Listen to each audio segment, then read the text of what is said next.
Всем привет! Меня зовут Гульназ, мне 22, и это видео про мой переезд. Я сейчас в Астане. У меня есть некоторые мысли, о которых я хочу поговорить, поделиться, запечатлить, сохранить и так далее. Во-первых, я сегодня... Это моя первая ночь в квартире, где я буду ночевать. Короче, предыстория такова. До этого я 1,5 года жила в Алмате, также снимали в квартиру с девочками, и первое время, я помню, мы жили втроем, потом был период, когда жили четверем, 4 девочки, потом опять троем, потом вдвоем, потом с другими, короче, вот так все менялось, и в итоге я пережила, так скажем, вот этот момент.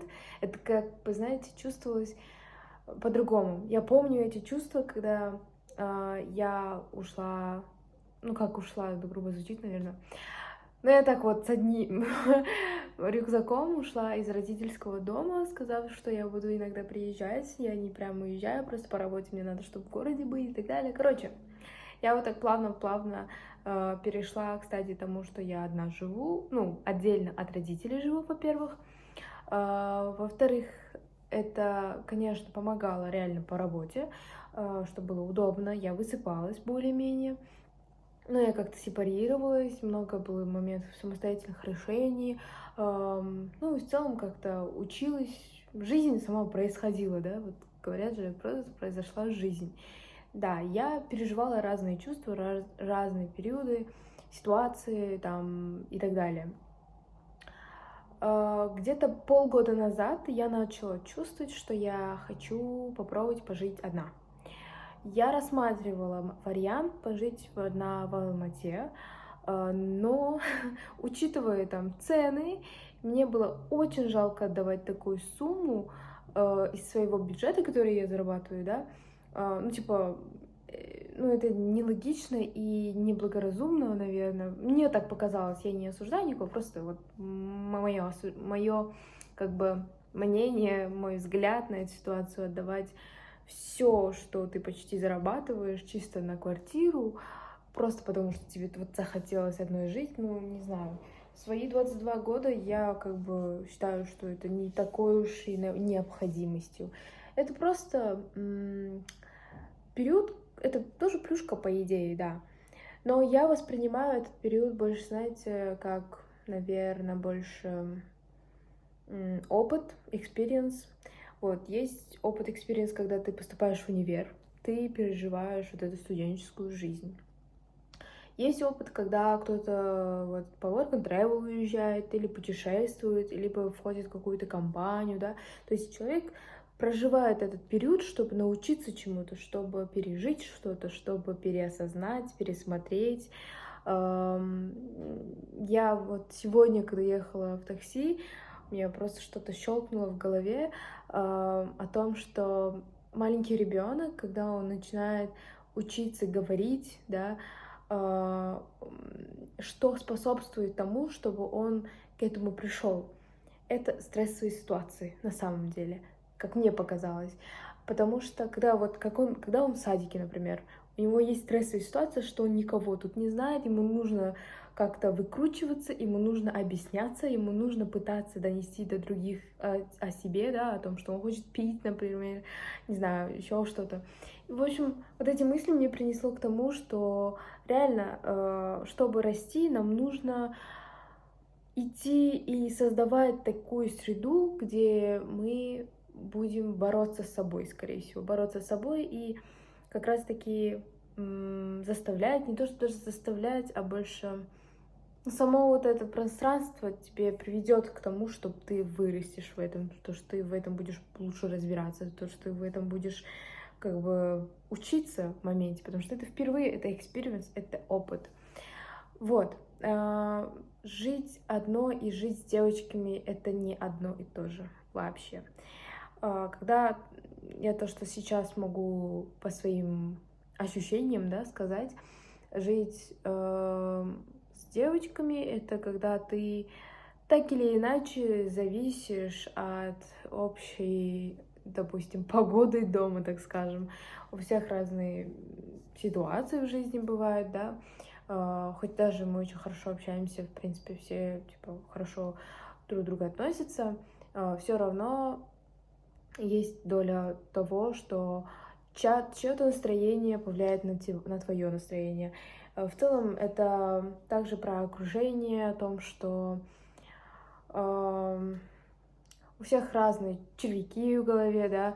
Если у тебя вот этот вот, не знаю, у меня есть плохие привычки, допустим, как там поздно встать, поздно ложиться, да, или, я не знаю, там, не сразу помыть посуду, например. Ну, такие мелочи, но в каком-то перспективе долгосрочном это может потом оказаться проблемой. Поэтому какие-то такие привычки, они имеются, и когда ты живешь не одна, ты должна все учитывать, и плюс привычки других твоих сожителей также будут влиять на тебя. В общем, в этом плане я в какой-то момент вот достигла этого пика, когда мне уже стало некомфортно находиться, когда мне уже стало некомфортно, когда я начала осознавать о том, что я очень много откладываю каких-то своих хотелки, потому что я живу не одна. И это очень глупо, наверное, так поступать. Вот.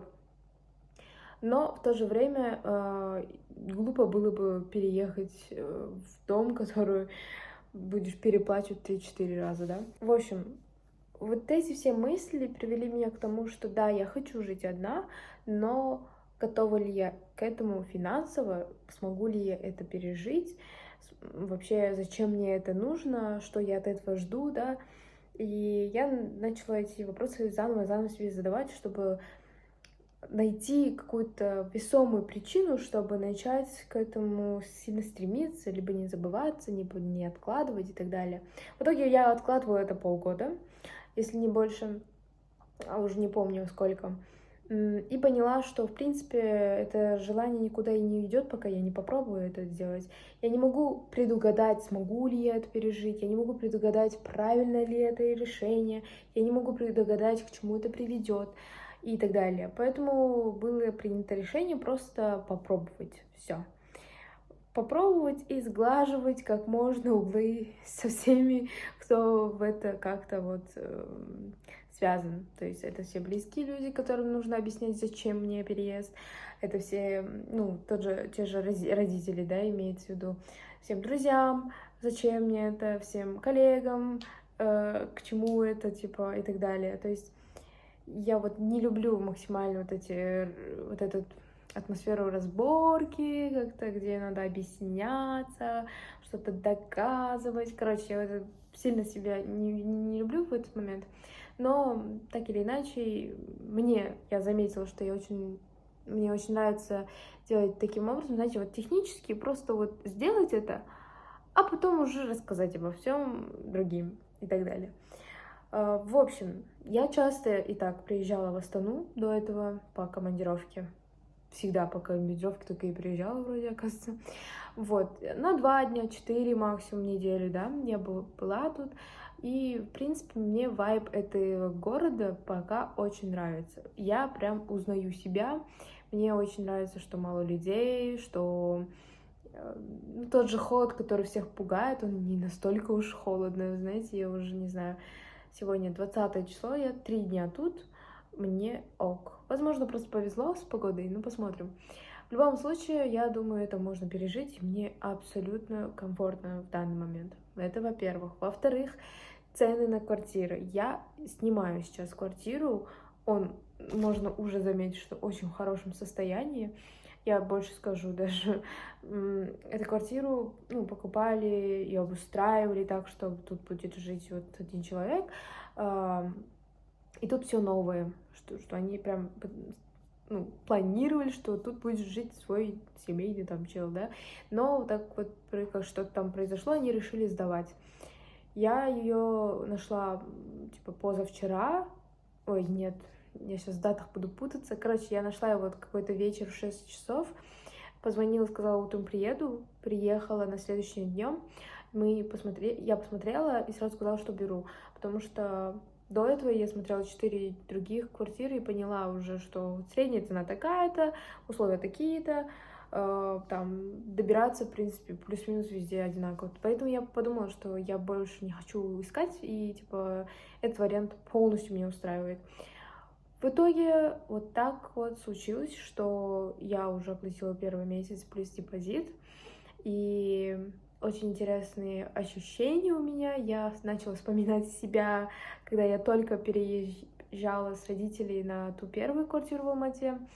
Такие же ощущения были.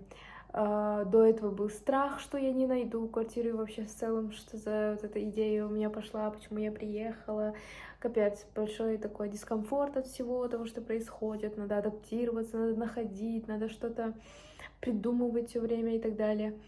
Но, с другой стороны, если сопоставить это все с тем, что на самом деле я бы хотела, и что, ну, какие боли это закрывает, я супер довольна. Во-первых, даже вот это видео. То, что я могу в любое время, независимо от чьих-то действий вокруг рядом, могу сесть и говорить на камеру. У меня очень много вопросов насчет этой деятельности, так скажем, да, я отношусь к этому сейчас как терапевтически, не знаю, как правильно, короче, у меня нет цели монетизации, у меня нет цели привлечь сюда большую аудиторию и так далее, у меня есть просто желание снимать свои мысли, у меня есть желание документировать это, и у меня нет желания просто удалять их потом с галереи и либо, не знаю, сохранять просто в флешку или в ноут, тоже как-то бессмысленно это не имеет, потому что у меня очень много таких видео, и я поняла, что это ни к чему не приведет, я никогда не вернусь к этим видео. В общем, я решила просто снимать и выкладывать их, все. И делаю я это не приватно, а публичные видео сразу, потому что я хочу, наверное, попробовать по чуть-чуть. Вот я вчера или позавчера, что ли, просто между слов просто я забыла, что я скрываю, что веду YouTube-канал.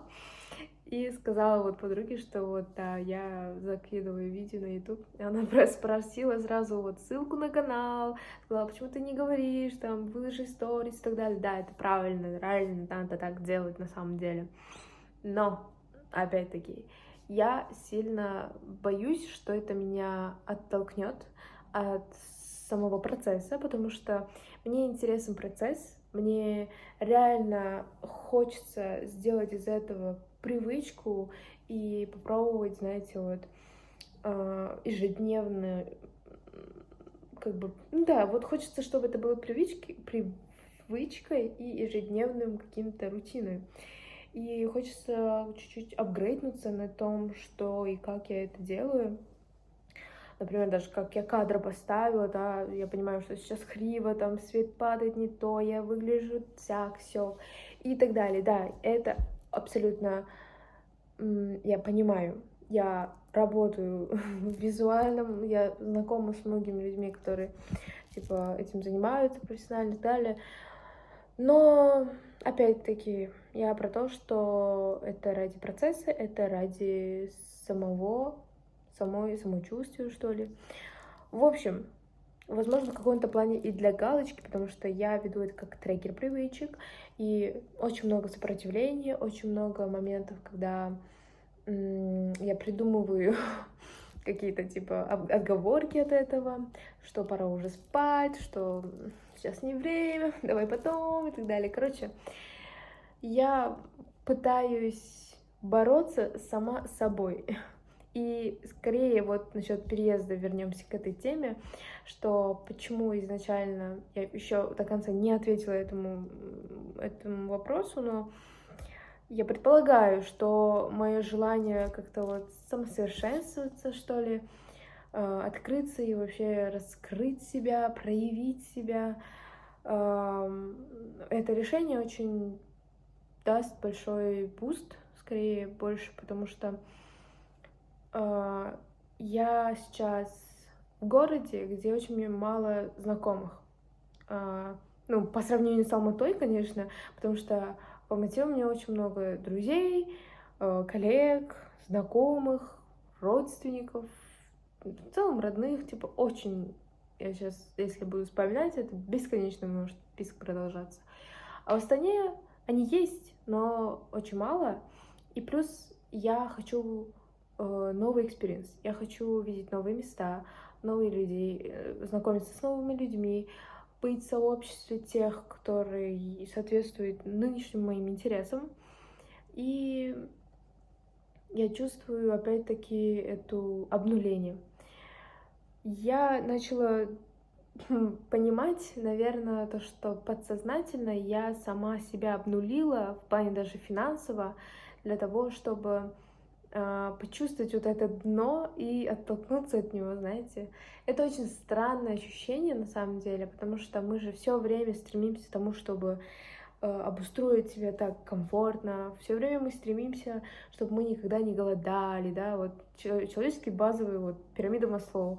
И реально это правильно, это, конечно, наши инстинкты, у кого-то какие-то хотелки путешествий и так далее.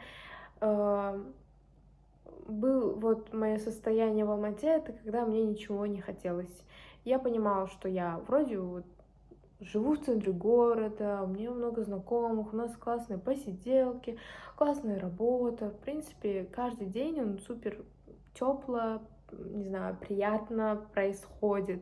Жизнь реально со мной происходит.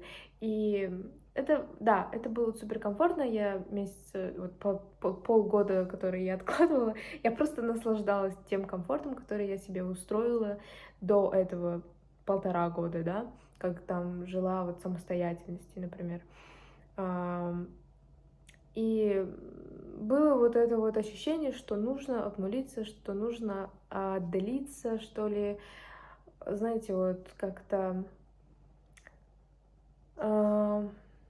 отпуститься, что ли, не знаю, вот такое вот у меня чувство было, но я никак не могла это назвать и объяснить, и как-то передать, даже поговорить об этом с кем-то, потому что я не до конца осознавала того, к чему я иду, что я чувствую, как я хочу.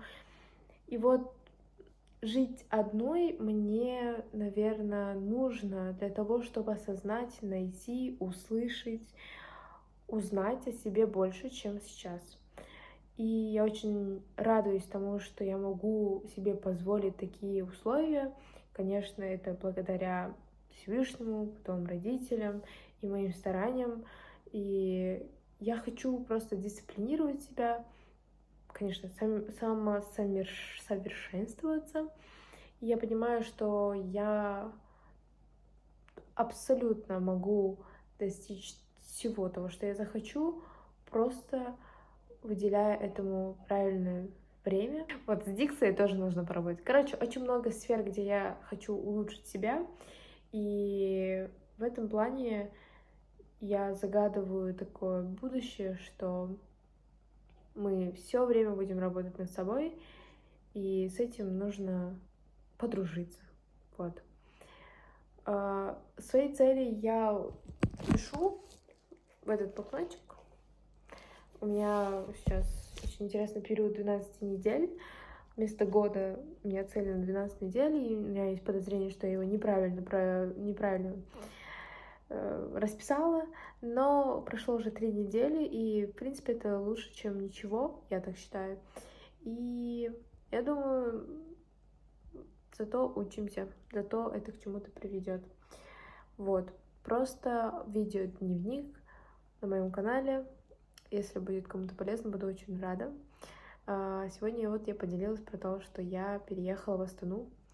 Сейчас буду с этого дня жить одна и обустраивать свой быт таким образом, чтобы учиться, узнавать себя больше и разбираться во всем, что вокруг происходит. Вот. Открываем себе новый город, открываем себе новый экспириенс.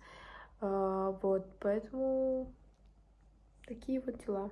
На самом деле уже очень поздно, это где-то уже к 2 часам ночи идет время, и мне надо спать, потому что у нас есть график, где мы встаем, ну хотя бы в 9, пожалуйста. Спасибо. У меня сейчас грязная голова, волосы чуть-чуть, но я уже спать собираюсь, и я утром приму душ. Короче, не факт.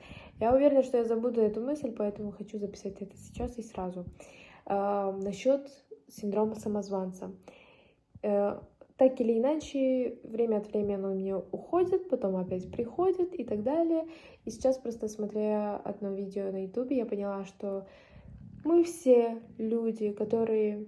Все эксперты... Ну и ладно, не буду на всех так говорить. Экспертов тоже тем более не буду трогать. Короче, люди, которые делятся чем-то вот полезным, когда они говорят вот это, ну, то есть что-то, что тебе будет полезно узнать, что-то, что ты могла бы и в книге прочитать, ты могла бы и, не знаю, универ закончить ради этого, да, например. Но человек, когда об этом рассказывает, это не значит, что он это взял из себя.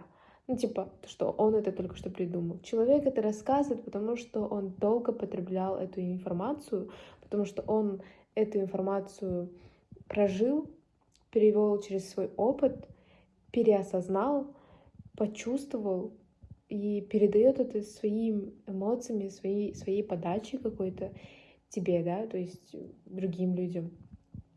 И я сейчас вспоминаю себя, какой-то период, когда я занималась обучением, то есть я обучала, делала наставничество.